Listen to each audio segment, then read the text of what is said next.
বিয়ানীবাজার উপজেলার মাথিরায় অবস্থিত জান্নাতুল উম্মাহ দাখিল মাদ্রাসার শিক্ষার্থী বহনের কাজে ব্যবহৃত হাইএস গাড়িটি চুরি হয়েছে। মঙ্গলবার ভোর ৭টার দিকে এই চুরির ঘটনা ঘটেছে বলে নিশ্চিত করেছেন মাদ্রাসার প্রিন্সিপাল।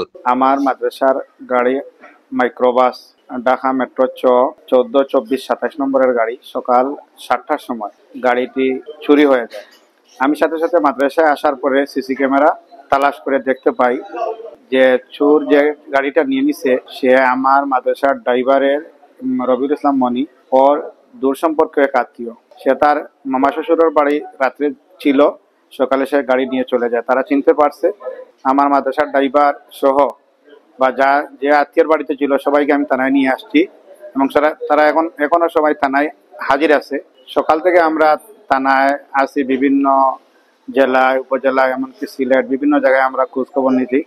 এমনকি ড্রাইভার সমিতি তারাও এখানে এসেছিল, তারাও সহযোগিতা আমাদেরকে করতেছে। মাদ্রাসার গাড়ি ছাত্রীদের পরিবহনের গাড়িটা পাওয়ার জন্য সবাই সাহায্য সহযোগিতা করতেছে। তিনি জানান, চুরির ঘটনায় বিয়ানীবাজার থানায় একটি সাধারণ ডায়েরি দায়ের করা হয়েছে। গাড়ি উদ্ধারের চেষ্টা করছে প্রশাসন। তিনি জানান, আমরা খবর পেয়েছি হবিগঞ্জ জেলার মাধবপুরে গাড়িটি স্থানীয় জনতা আটক করে থানায় দিয়েছেন। এমত অবস্থায় আমরা এইমাত্র খবর পেয়েছি যে মাধবপুর গাড়ি এবং গাড়ির ড্রাইভারকে আটক করা হয়েছে। মাধবপুর থানায় তাদেরকে নিয়ে যাওয়া হচ্ছে। আশা করি আমরা গাড়িটি উদ্ধার করতে পারবো। আপনাদের সকলের সহযোগিতা কামনা করছি। তার নাম তামিম, বাড়ি হলো সুনামগঞ্জের জামালগঞ্জ উপজেলার উত্তর লক্ষ্মীপুর বাড়ি। তামিম নাম ছেলেটা, আনুমানিক বয়স 25 বছর। সে গাড়িটি নিয়েছে।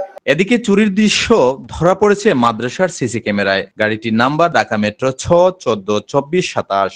বিয়ানীবাজার থানার অফিসার ইনচার্জ অকিল উদ্দিন আহমেদ জানান, আমরা খবর পেয়েছি, গাড়ি উদ্ধারের ব্যাপারে আইনগত ব্যবস্থা নিচ্ছি।